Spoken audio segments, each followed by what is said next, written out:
Tadi Anda sedikit mention terkait bisnis industri pers di dalamnya. Apakah dengan peraturan atau perpres terkait publisher rights ini, Anda melihat sebetulnya akan ada wadah bisnis baru bagi industri ini? Iya, saya kira mungkin bisnis baru juga nggak kena dan bahwa pers harus terus menyesuaikan dirinya dengan perubahan teknologi informasi digital, itu iya, bahwa pers harus terus menyesuaikan dirinya dengan tren audiens digital, itu juga harus gitu. Nah, tetapi peluang terbesar dari perpres ini, kalau kembali ke pertanyaan tadi itu, apakah akan ada peluang bisnis baru? Saya kira bagaimana mengkapitalisasi perpres ini ya kepada stakeholder tadi itu. Karena kalau sekedar B2B tadi itu kan ya duduk aja sih medianya sama si platformnya, sepakatin harga, selesaikan. Nah, tetapi bukan di situ saja poinnya. Saya kira poin terpentingnya bahwa mengajak semua stakeholder di dalam ekosistem ini, gitu, ekosistem informasi, mengajak teman-teman yang pasang iklan, perusahaan-perusahaan yang pasang iklan, mengajak teman-teman platform yang mendistribusikan konten, bahwa kita semua punya tanggung jawab yang sama akan kesehatan informasi bagi publik di dalam ekosistem digital. Teman-teman pemasang iklan punya tanggung jawab untuk publik agar memasang iklan mereka di konten yang prudent, agar memasang iklan mereka di konten yang tidak mengandung misinformasi, tidak mengandung hate speech, tidak mengandung hoax, agar kebencian itu tidak menjelma menjadi barang yang laku dijual di dalam ekosistem seperti ini. Nah, saya kira kalau semua punya kesadaran yang sama, maka menjadi berkualitas, ya, yang which is itu menjadi mandatnya undang-undang pers dan disegarkan kembali oleh perpres ini, itu menjadi ada gunanya di dalam ekosistem ini. Jadi peluang barunya itu adalah menjadi berkualitas itu bisa hidup karena perpres ini. Kira-kira begitu.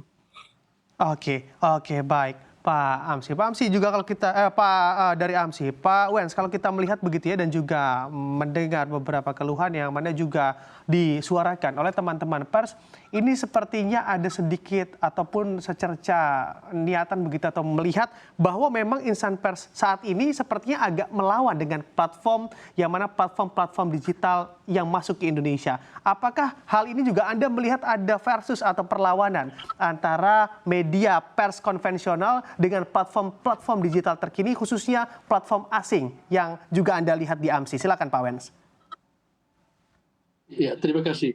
Nah, sebetulnya perlu saya kira kalau di perpres ini clear sekali, regulasi ini tidak hanya mengatur satu platform.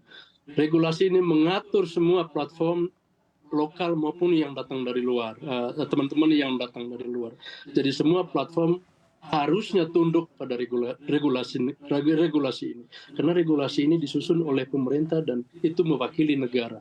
Harus tunduk pada ketentuan negara itu. Gitu. Nah, kalau pertanyaannya tadi soal relasi antara publisher dan platform, gitu. Sebenarnya kalau kita lihat selama ini kan bukan barang-barang yang tegang-tegang amat juga, gitu. Dalam konteks relasi antara keduanya. Karena sudah banyak kerjasama antara teman-teman di platform dengan teman-teman di publisher kan sudah sering terjadi, terutama dengan teman-teman di Google, dengan teman-teman di platform atau teman-teman di asosiasi, itu udah banyak kerjasama itu dilakukan gitu. Nah, hanya memang kalau kita lihat dari keseluruhan platform, kan platform bukan hanya Google, ada Facebook, ada Meta di situ, ada teman-teman TikTok, ada teman-teman platform yang lain. Sebenarnya fungsi teman-teman ini kalau kita lihat kan fungsi mereka lebih kepada distribusi dalam konteks relasinya dengan publisher. Teman-teman itu yang mendistribusikan kontennya kita, fungsi mereka adalah distribusi. Pertanyaannya memang selalu sederhana, apakah ketika mereka melakukan fungsi distribusi itu sekaligus juga melakukan fungsi monetisasi di situ? Nah, kalau teman-teman itu melakukan fungsi monetisasi, kira-kira kita sebagai publisher berhak tahu nggak dari konten kita yang dimonetisasi oleh teman-teman, angkanya berapa sih? Lalu kira-kira dari situ angkanya kira-kira berapa yang bisa menjadi revenue share kepada teman-teman publisher. Nah, saya kira memang dalam konteks ekosistem yang teknologi informasi yang seperti sekarang. Dua entiti ini tidak bagus dan tidak tepat juga kalau di vis a vis, diperhadapkan gitu. Karena mereka sesungguhnya saling melengkapi Baik. gitu.